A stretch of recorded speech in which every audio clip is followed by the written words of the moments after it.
Bună ziua, sunt Alexandra Diniță, fondator și managing partner Free Communication, partenerul local pentru România al Global ESG Monitor.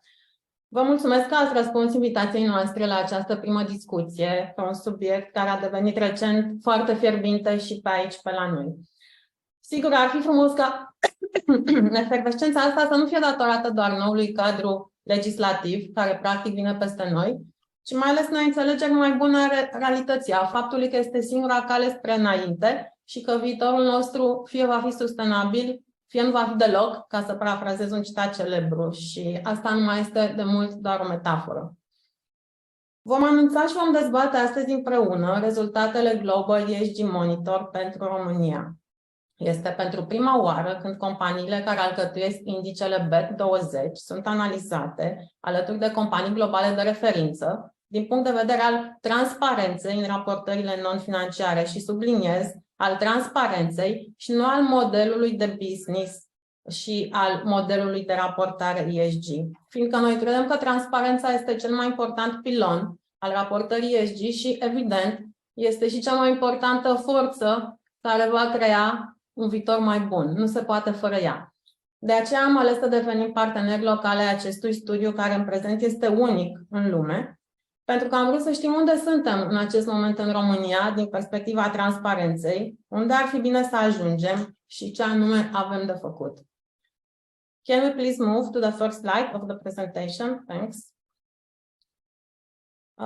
Ok, ca să ne așezăm puțin în context, aveți aici proiecția evoluției activelor globale administrate conform criteriilor ESG, exprimate în mii de miliarde de dolari americani. Așa cum vedeți, este estimat ca până în 2024 acestea să ajungă la aproximativ 72.000 de miliarde, ceea ce, conform celor mai recente date, ar reprezenta aproximativ jumătate din totalul activelor administrate la nivel global și este uriaș. Practic, mesajul cheie al acestui slide este direct și foarte simplu. Companiile care vor să rămână eligibile pentru finanțare din absolut orice surse vor trebui să adere acestor criterii și să raporteze transparent, evident, în consecință. Can you please move to the next one? Ok, legislativ. După cum se știe, raportarea ESG devine obligatorie pentru multe dintre companiile europene începând din 2025 și ca idee sunt vizate aproximativ 50.000 de companii doar în primul val. Există însă o forță mai puternică decât legislativul, iar ea vine cu siguranță din piață, din direcția tuturor celor implicați, care își vor baza din ce în ce mai mult deciziile de business pe o informare corectă și transparentă, din nou subliniez, din această perspectivă.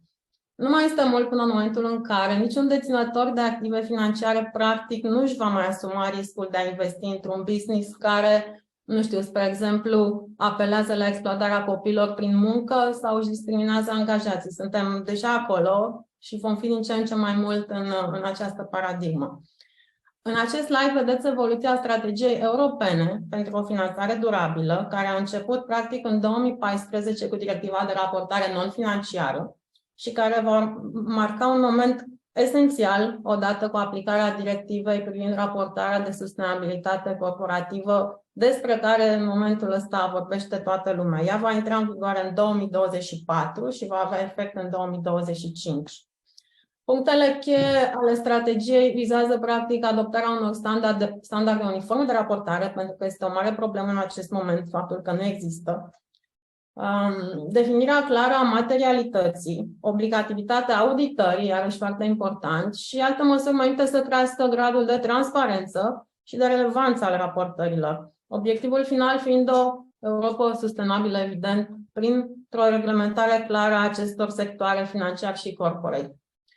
Ce ar fi important de reținut aici este că pentru a putea raporta în 2025 companiile din România și din toată Europa, trebuie să înceapă procesul de analiză și de colectare a datelor acum și trebuie să învățăm cu toții practic cum să facem acest lucru și ce să facem mai departe cu aceste date. Este foarte important. Asta ar fi o introducere în subiectul de astăzi, atât am vrut eu să vă spun, pentru că i-am alături de mine pe partenerii noștri din Germania, creatorii Global ESG Monitor și, practic, creatorii ideii de transparență în raportarea ESG, care este o inovație. Michael Diegelman și Ariane Hofstetter. Înainte de a le da cuvântul, vă invit să ne adresați întrebări oricând pe parcursul prezentării, folosind secțiunea special creată în bara de jos a ecranului de Q&A, iar noi vom încerca în măsura timpului să preluăm și să răspundem tuturor întrebărilor. Ariane and Michael, you have the floor, please. Thank you, Alexandra. And thank you for coming into that call to learn about the transparency we measured on ESG issues. It's a great honor to be here, and I'm looking forward to your questions later on to discuss the results with you. To give you an introduction on why we started all this, I work since 25 years in the advisory business and help clients improve their financial reporting. So we do investor relations, IPO communications, M&A communications, and crisis communications with a clear focus on capital markets. So about 5 years ago, we started diving into the ESG field. And the reason for that was that the first clients of us wouldn't get any appointments anymore with big institutional investors because they didn't report on ESG issues. And that had such a pace over the last few years that corporates, especially here in Germany, needed to report more and more on what they actually do to make this world a better place. So the ESG monitor, we started 4 years ago. We wanted to learn, what do the largest companies actually report on? What are the benchmarks? And then 2 years ago, we extended that survey to a global basis. So we monitored, what do companies in the US do and what do companies in Australia do? And in 2022, we had more partners who wanted to learn what is going on in their region, in their country, in ESG transparency. Now, why is this important? Well, everybody knows we have 2 global issues. Number 1 is global warming. It affects all of us. It doesn't stop at any borders or regions or political mindsets. And the second thing is global inequality. And this is driving a lot of needs from asset owners and asset managers to decide on where to put their money to. And because nobody on this planet could say at the time, we know all this, we built this database. And our purpose is that we want to help corporates improve their sustainability reporting, to improve their sustainability strategy based on facts, not based on I know it all or any other, populistic kind of speeches. We want to help them with benchmarks. That's why we collect all this data and we measure transparency. And often we get asked, what is the difference between you and a rating agency? So let me say that very clearly. We do not judge on business models. That we believe that this is the job of the stakeholders. They must judge on a business model or on a business relationship. But in order to do that, they must have all necessary information. And this is why we measure transparency. We want to enable stakeholders to make informed decisions. And if we go to the next slide, I will explain to you our methodology. So how do we measure transparency? So we designed a questionnaire of 180 questions. And we designed it over a few years, working together with retirement funds, working together with sustainability experts, with ESG and investor relations officers. And of course, we analyzed what do the ESG ratings require from the corporates to build their judgment and their rating. So you can say we have made a best of in that 180 questions. And we divided that in 9 topics and 6 dimensions, coming as a result to 800 data points. And in that current sample, we have analyzed 350 companies and 625 reports. from 4 continents and across 10 indices. So let me explain you what are those dimensions. Dimensions for transparency are, in our methodology, comparability, relevance, balanced, accuracy, reliability, and accountability. And then we have 9 topics. Of course, ESG for environmental, social, and governance issues, but also prosperity, which is one of the main criteria from the World Economic Forum. And then we have sustainability context, strategy, ESG strategy, ESG materiality, responsibility, and of course, supply chain. We will go into that later, especially because Romania is a gateway to Europe.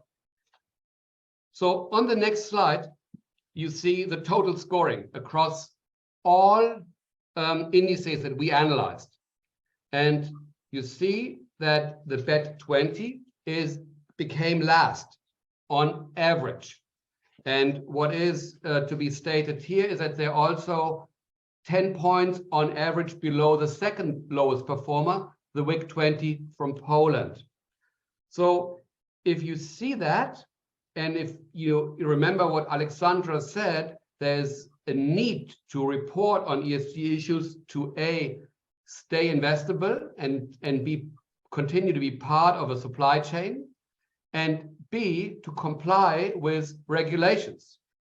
You can say as a conclusion that there's quite some time to act for Romanian companies to improve the reporting. And it's important at this point of time to repeat that we do not judge on the companies. We are not saying this is a bad or a good company. We are saying, on average, Romanian companies are not as transparent as others in those markets. And we have picked out a few examples to show you what we mean with transparency. And therefore, I would like to hand over to Ariane. She's our head of science, and she is the mastermind behind the methodology. So please go on the next slide. And Ariane, over to you. Thank you, Michael.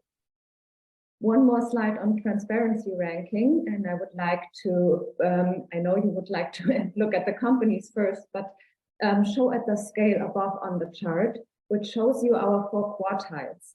There was a maximum of 100 points possible, and we divided this scale in 4 quartiles, showing very high transparency to very low transparency, and accompanied this with a color coding. So if you then look at the table with all the companies, and thank you, Mike, for pointing out that this is not a judgment on the companies, but on the transparency of their reporting, you see that we have only 1 company in the very high transparency first quartile, which is OMV Petrom SA.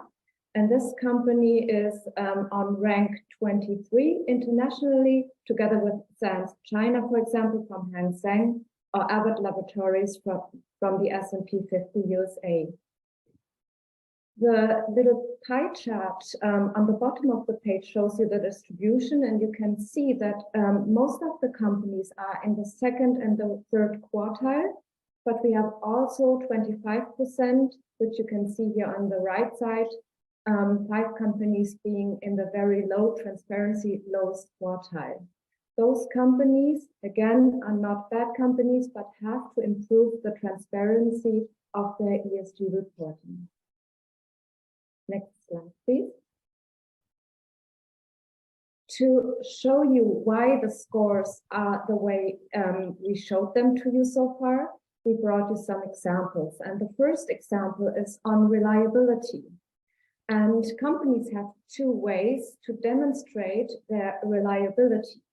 First way is to include a section in their reporting, like in the form of a disclaimer, committing to reliability and accuracy of their data and disclosures.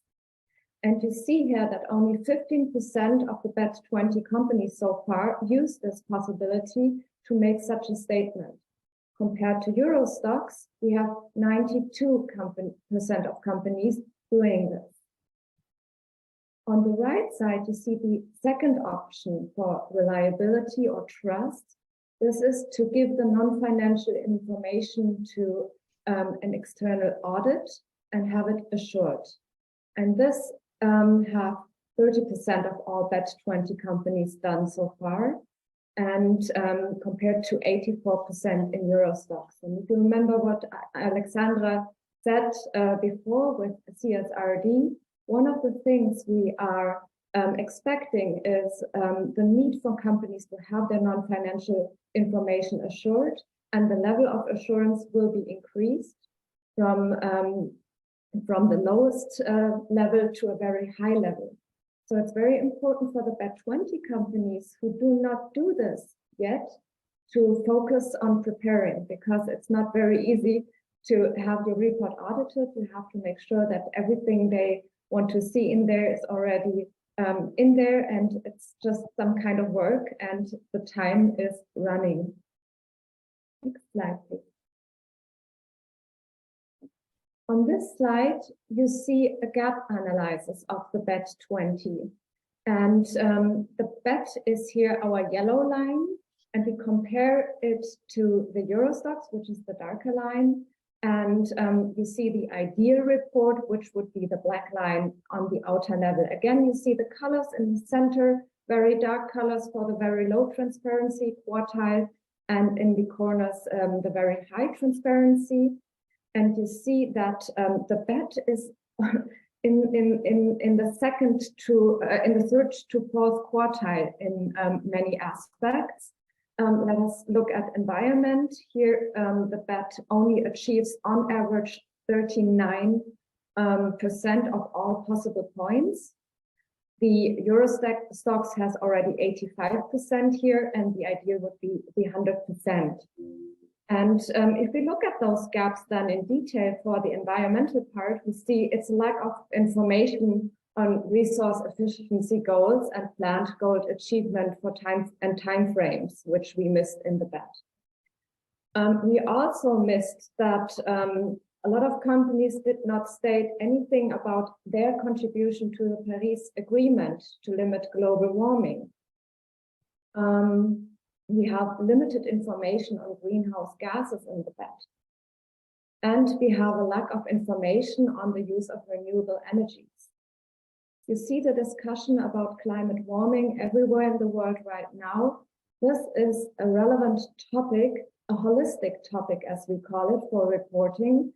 And this is an area in which we would recommend BET20 companies to double check their transparency, dive into the details, and make sure that all information available to them are reported.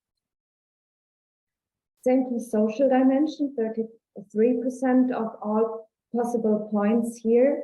And the gaps here is, for example, that employee rights are not completely described.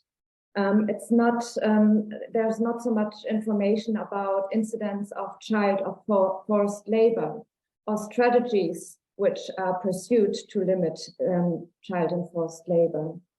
We also have a gap on reporting on discrimination or harassment incidents. So a lot of topics in the social issue which could also have more transparency in the BET reporting. On governance, I have a separate chart, so I will go over to prosperity. Prosperity, as Mike said before, is one of the dimensions which comes from the World Economic Forum, and it contains aspects like fluctuation quote for employees or the social value a company is benefiting. And you see, if you look at the total score again, 45% of all possible points, that the BET is only a little bit below of the Eurostoxx. But both indices have a lot of work to do to be here more transparent. The next slide, please.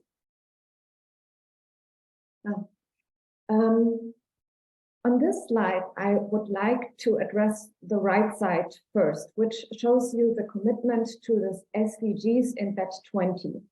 The SDGs, the Sustainable Development Goals, come from the Agenda 2030. And the Agenda 2030 applies equally to industrialized countries, emerging economies, and developing countries. And all of them have committed that these goals are very important and that they are aimed to everyone, so every person and also every company. And to quote Ban Ki-moon, the former Secretary General of the United Nations, he said, "The private sector is an essential partner for achieving the Sustainable Development Goals. Companies can make a contribution as part of their core business. We therefore call on companies around the world to survey the impact of their action, set ambitious targets, and communicate their programs transparently." So if you look at the results here, we looked on how many companies contribute to each of the goals, and we drew an average on 50%. So we would like to color every goal which is addressed by more than 50% of all bad companies, but we couldn't. Everything is gray here. And if we go one slide ahead, I show you how it looks in DAX. You see here, in DAX, the commitment rate is very high. We have a lot of goals which are addressed by more than 50% of all the companies. And for some cases, like goal number 13, which addresses climate change, we just remember that on environment and climate change, the bad companies have to be more transparent. We have a commitment rate of 74%. Go back, please, one more time. Now I would like to point out, which is seen on the left upper side, 4.6.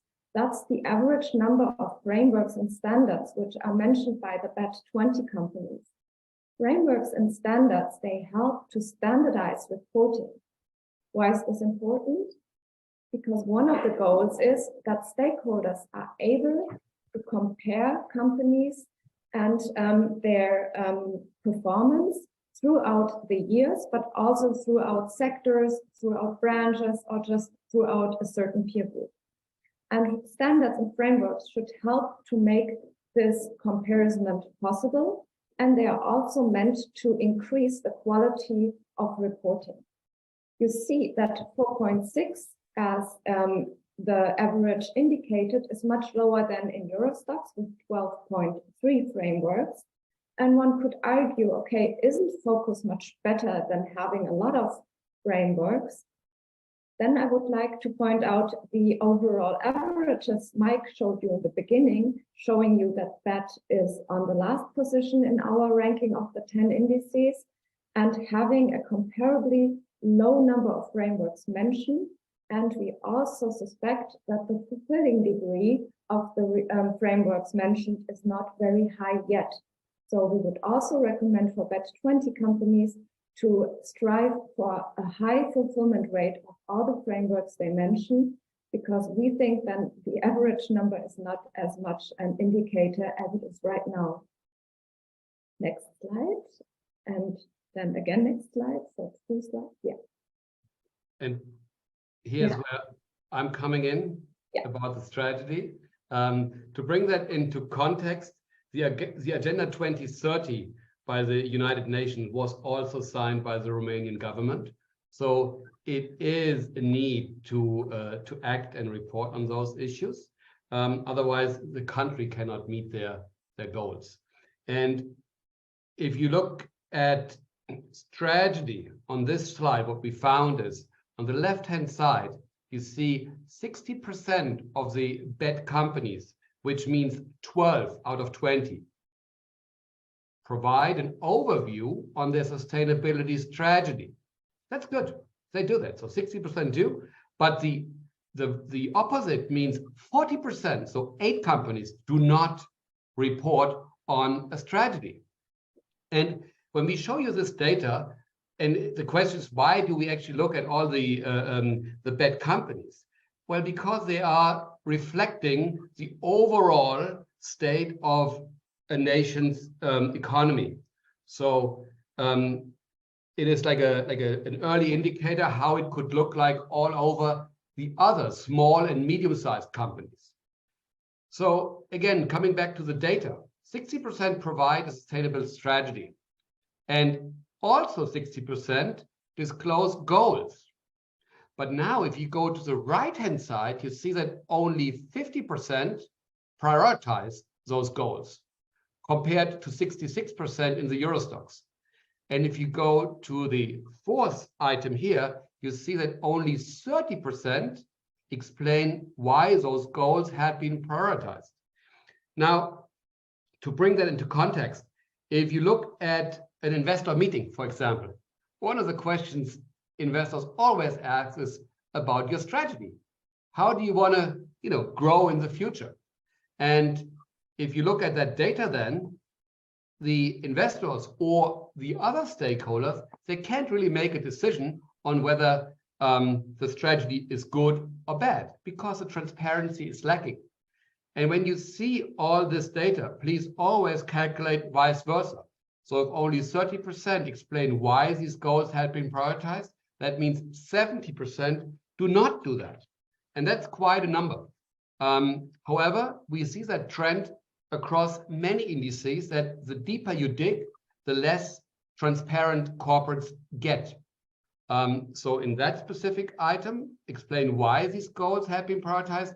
On Euro stocks, on average, only 38% reported on those issues. Now, strategy is important because it really defines what shall be reached until when. And then obviously it needs to be prioritized. And that is the basis for all stakeholders to decide on a relationship to a company. And on the next slide, I want to address supply chain issues and why supply chain is so important for Romania. So Romania is a gateway to Europe. It is the first step from east to west.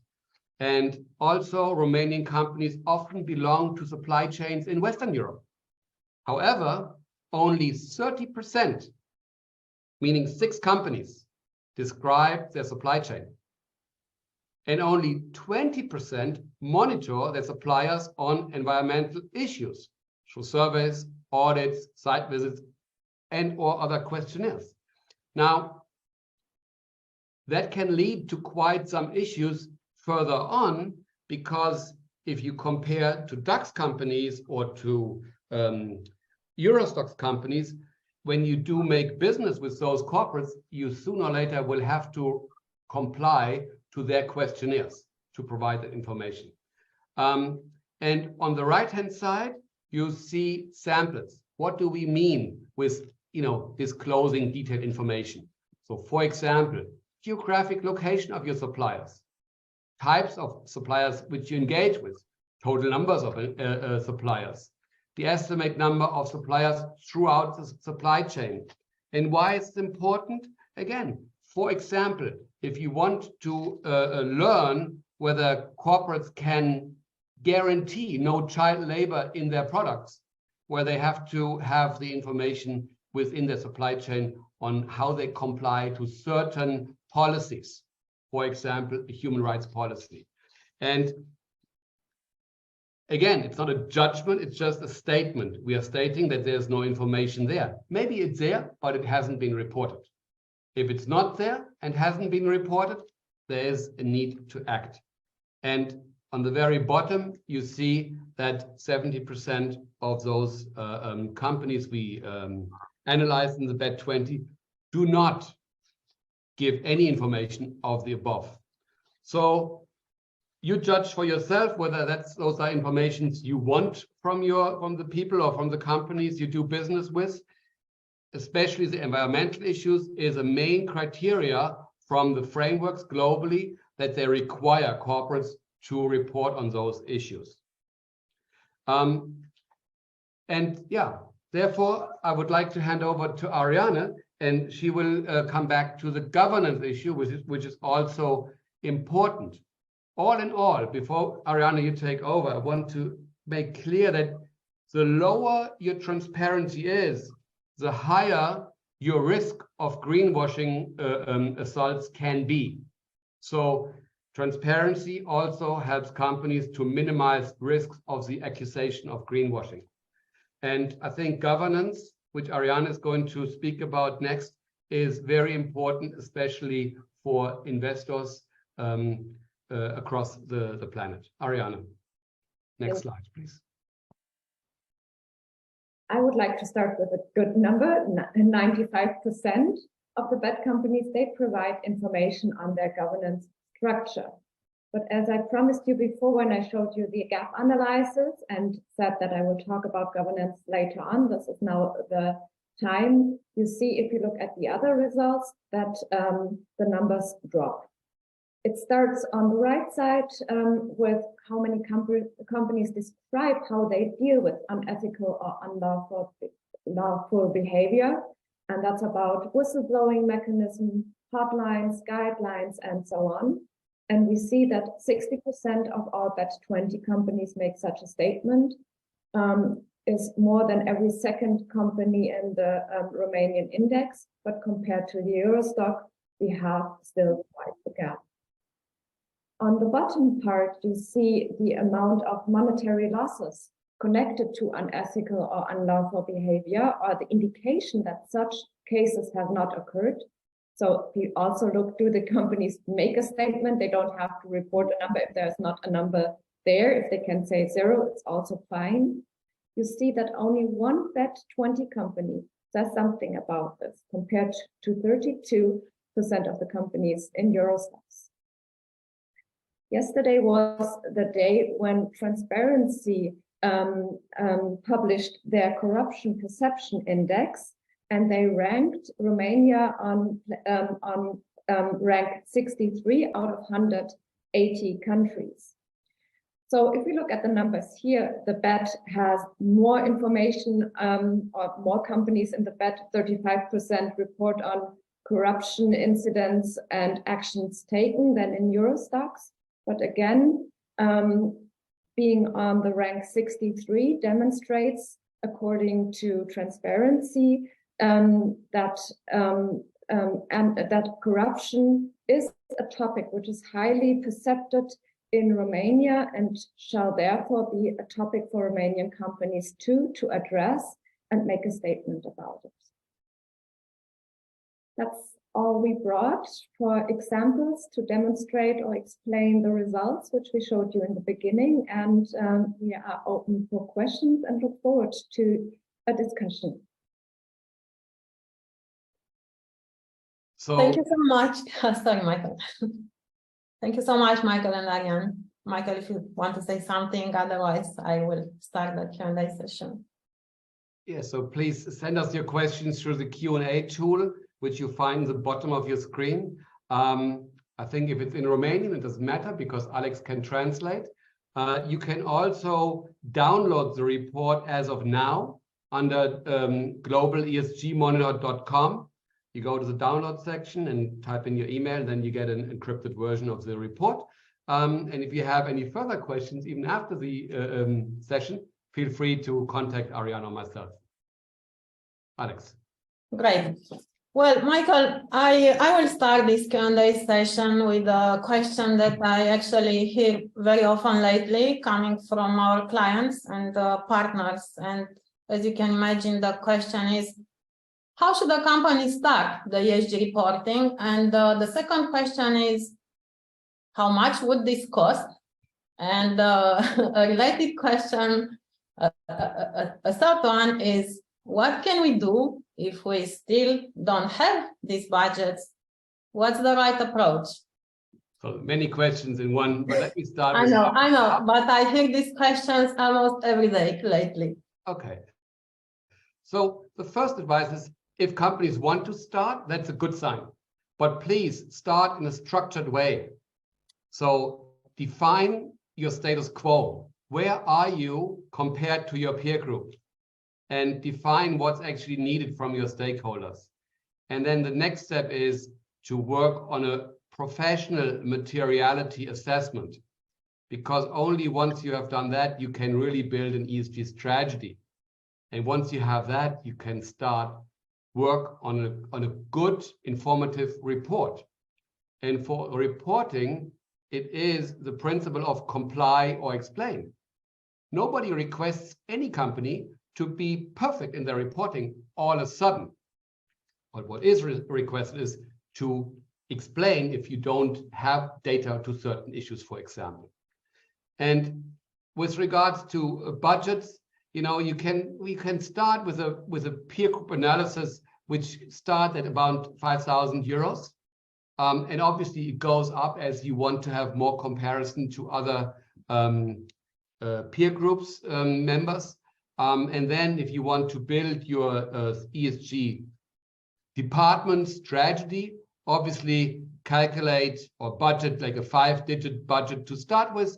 And, you know, sooner or later over the years, it will be a 6-digit budget in every company, because that will also include that you will have to most likely hire someone to take care of collecting the data, and also have budget for the advisors around you to help you to not make any mistakes. And I think if I memorize correctly, Alex, the last one was what happens if the companies don't have the budget yet? Well, it's a general thing. Well, first of all, from what I understand, there are European Union budgets out there to apply for.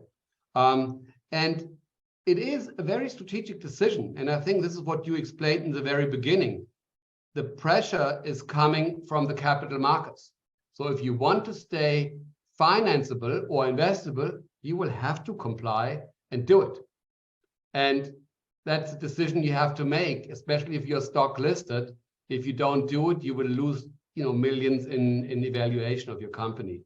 So, and the other thing is to stay compliant with the law. The law is coming. The CSRD is coming in 2025, meaning that all companies in Europe will have to report for the data of 2024. That means that approximately, I think, 120,000 companies in Europe will have to start reporting on those issues. So the answer is you have to make decisions to stay in business or to stay financeable.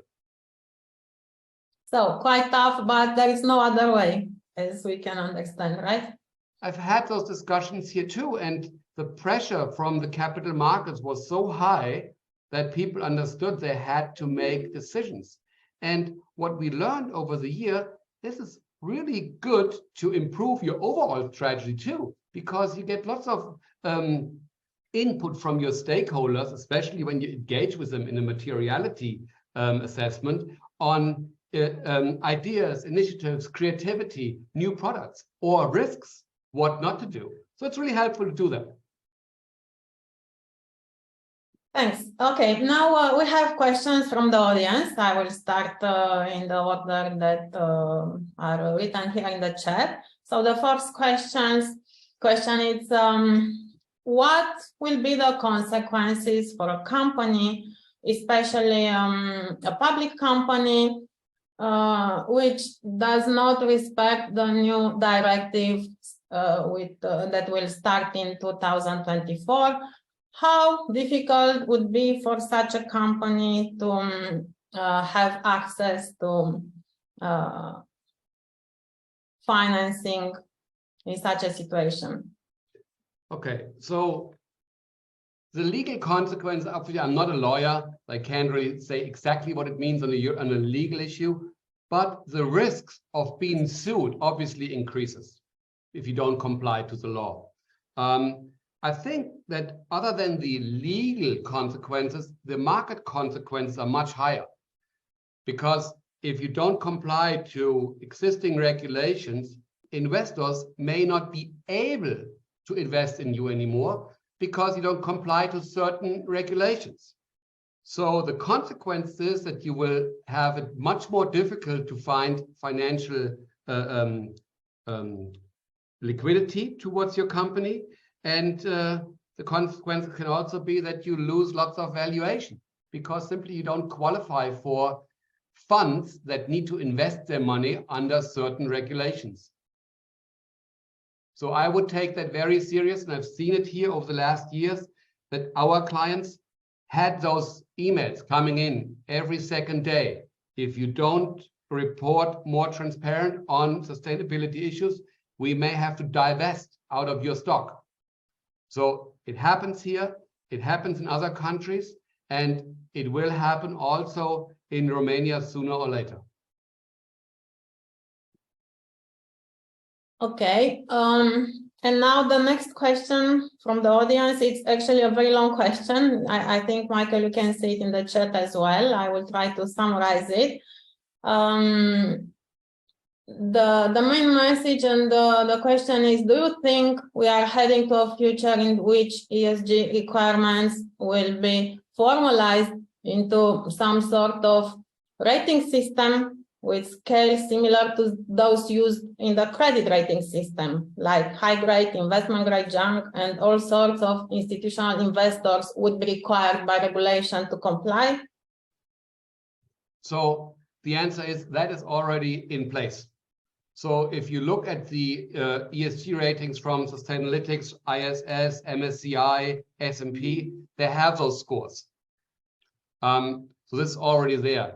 And the big question, which nobody exactly knows about, is how much influence do those ratings have on the investment making decision from asset managers, right? So that is why we say, and what we learned, that also the ESG ratings have quite some false information in there, and often it's very intransparent how they come to their result, their judgment at the end. It is very, very much in favor for companies to improve their rating, because also to improve their reporting, because rating agencies can only judge what's been given. So I think almost 70 to 80%, I recently read a survey, of their judgment is based on the transparency of the reporting. And I think the second part of the question, pension funds. So the pension funds, when they give out the money to the asset managers, they already have a list of non-investable sectors or criteria.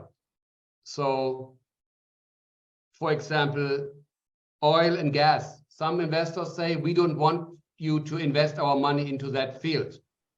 Or other have criteria like child labor. We do not want any company to have money from us who cannot guarantee that there's no child labor in their products. And if I may say, as this is an example, from what I understand, is that the European Union is starting to work on regulations to forbid it for all companies to sell their products in Europe if you can't guarantee that there's no child labor in the products involved. So that means that corporates will have to go through their supply chain and guarantee there's no child labor. And I give you a very simple example of that. I'm wearing a shirt which is made out of cotton. Now, if I knew that cotton was picked by children somewhere on the planet, or other people who were forced to go on the fields to pick the cotton, I would never ever buy that brand. And there are many examples that you can ask yourself what you would exclude in investing your money. Thank you. Well, the next question is mostly about the methodology, and it asked about what was the total number of Romanian companies analyzed and how many of them responded to the questionnaire. So maybe Ariane, you can very quickly tell us. The question was how many companies we analyzed? Yes. Approximately 350 companies. No, sorry, Romanian companies. Romanian. It's the bet 20 at 20 companies in the bet. And if I may add, in the questions also says how many of them respond to your questionnaire. Now, it's not about the questionnaire. We do not ask the companies to fill out a questionnaire. What we do is that we go on the websites of the companies and we look at the annual report, and they're specifically in the non-financial sections in the MD&A. And then we look at the separate sustainability report. And then we have used human intelligence. So we had an analyst team of 15 people who went through every of those 625 reports in total and checked for those 180 criteria, whether companies have reported on them or not. So we do not send out a questionnaire and wait for a response. We look for what are companies reporting, because this is what, at the end of the day, they can be held reliable for too. And if I might add, it's also about accessibility of the reporting. So companies need to make sure that they have their reports on their websites in a way that all the stakeholders can find them. That has been sometimes very difficult. Sometimes we had to use an open keyword search to find the reports, or make sure that we didn't oversee a separate report, which could have gone into our analysis. And therefore, we decided for the next phase of the global ESG monitor to add the dimension of accessibility.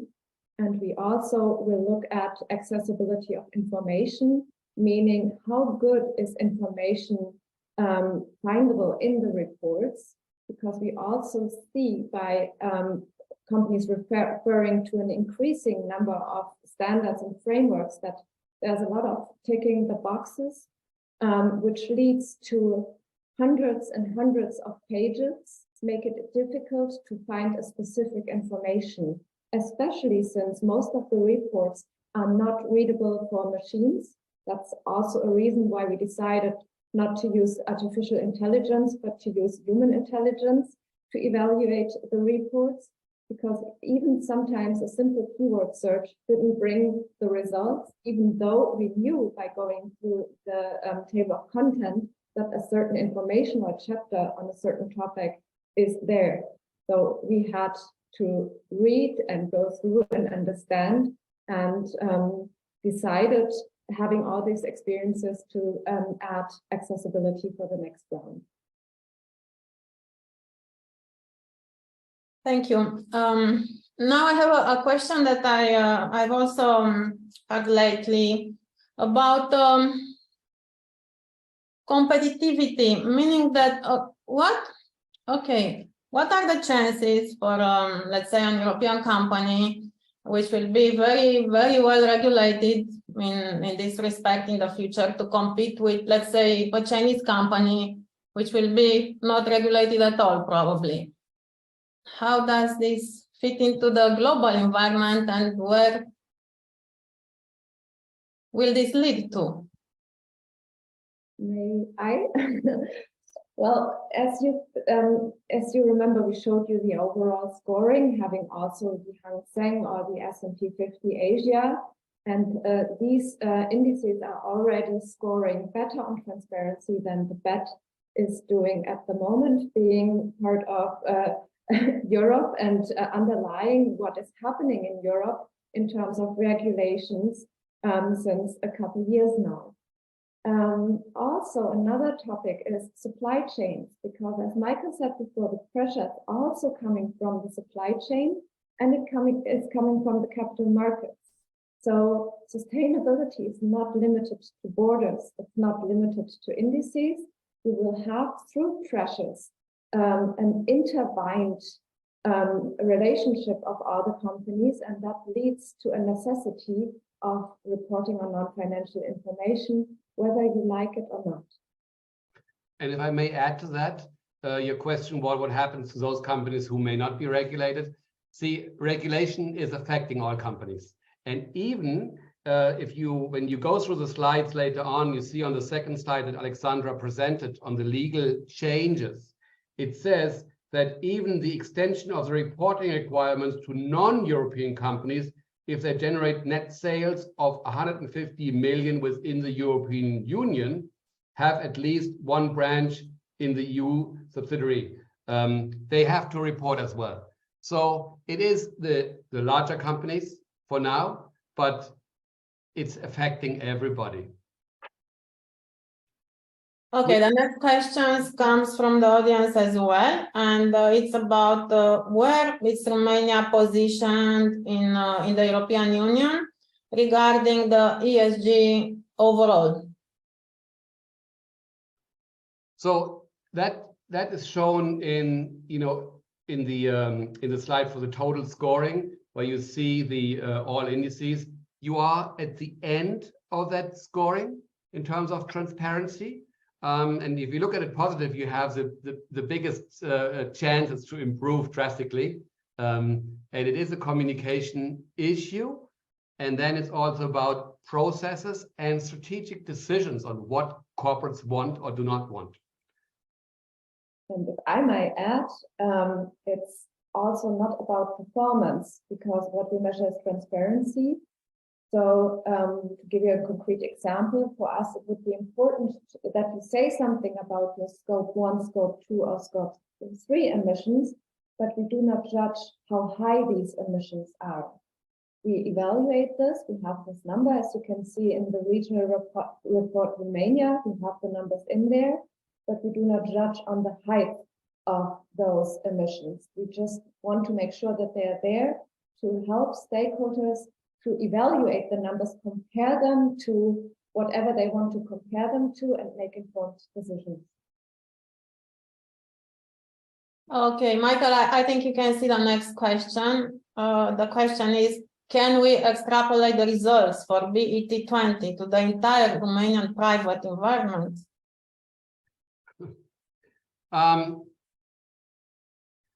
Look, we looked at the lead indices of all those countries because we believe it is a mirror for the rest of the economy.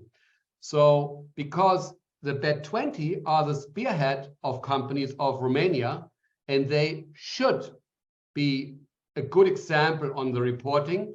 Of course, it may reflect, but our data can't prove that. That is just, saying that the biggest company have some transparency issues, which we found out. And so, that would be speculation now to say if it is the same if you go lower. I can say from my experience in the German market, you can tell that the small and medium-sized companies, which are also pretty big companies, they don't have the teams yet to report on all the issues. And often the top management doesn't understand the necessity to do this. So there are information deficits in the top level. And I would assume it is similar in other countries as well.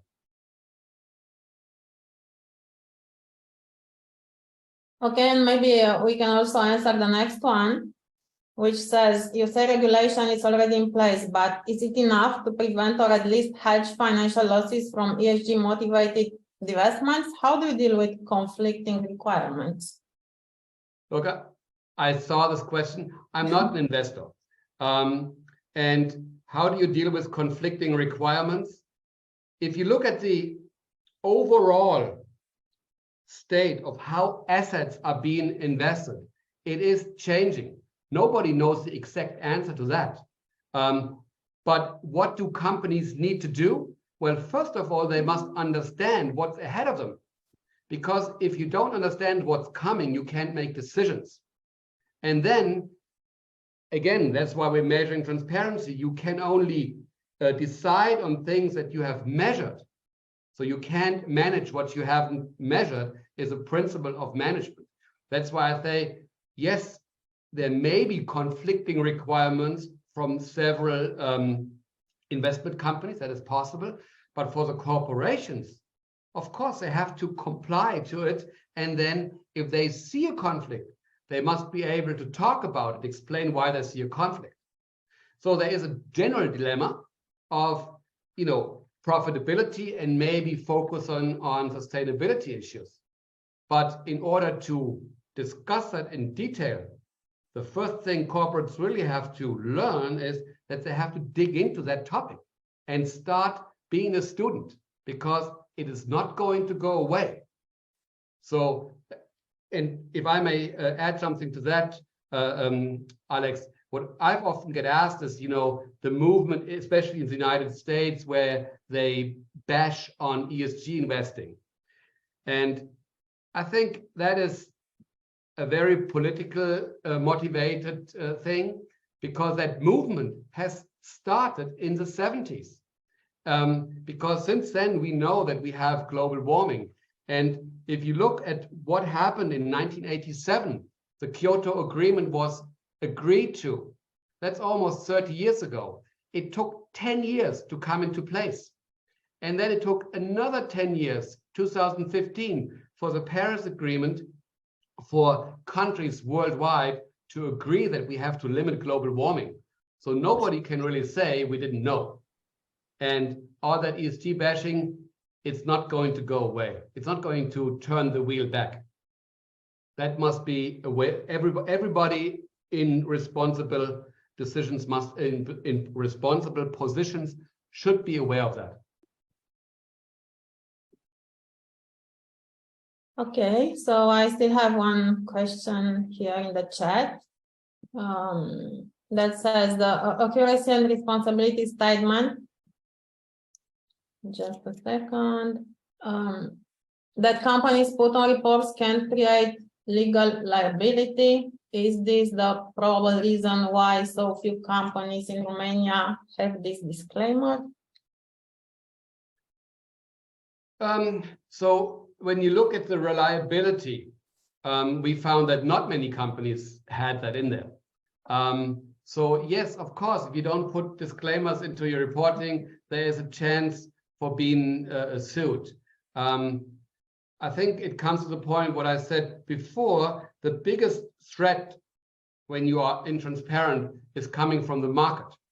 So if you're intransparent, for example, about child labor, there is a big chance that you may face an embargo from the customers against you, or that you are attracting active investors if you're listed on the stock exchange. So we already see that in some cases that the active investors look on the transparency gaps and question the CEOs. If they can't give an answer, well, then they go to the media and talk about it. So a lack of transparency increases the risk of, greenwashing accusations. So I can only recommend to everybody, again, to take that topic serious and start going into this. Disclaimers cannot solve every problem. It's really, you have to take actions. And it sounds so much work and so much costs. It is good. It makes companies more professional. It leads companies to a path on the future. So, and the reason why we're all doing that, let's not forget, is we're not doing that for our generation. We're doing all this for our next and the generation after that, so that the young generation can enjoy our planet just like we do. Okay, I think we are almost at the end of this presentation. I would have a final question. Who can actually lead the companies through this process? Where they should go? Who can provide the ESG consultancy? So who knows how to do it? Because obviously most of us, we don't know how to do it yet. But who knows? Who can lead the process for the Romanian companies and not only? So that's a good one, Alex. So first, if you look at our website, we create the data to consult or to help companies improve their reporting. And for Romania, we have a partner, Freecom. That's why we actually analyzed the BET 20 in Romania. So probably the first point of contact would be Freecom, you, Alex, or Daniel, your business partners. And then we have built a network of specialists who really can help companies in detail what to do. So based on facts, based on comparability, and we can make or we can give that advice on the impact of what we do as well. Okay, sounds good, and really hope that we'll be able to be part of this process, because as I said in the beginning, it's the only way, and we want to be there, and we want to have this this planet for our children, because as somebody said, I saw that lately, it's not a planet that we inherited from our ancestors, it's just a planet that we borrowed from our children, so we have to give it back to them in good shape. Okay, thank you very much. Thank you all of you, Michael, Ariane, and all our audience today. And we'll be here for a long time from now on, and you will hear more from us soon, because we really want to go forward and do it as we have to. Thank you very much, and see you soon. Bye. Thank you. Bye-bye. Bye.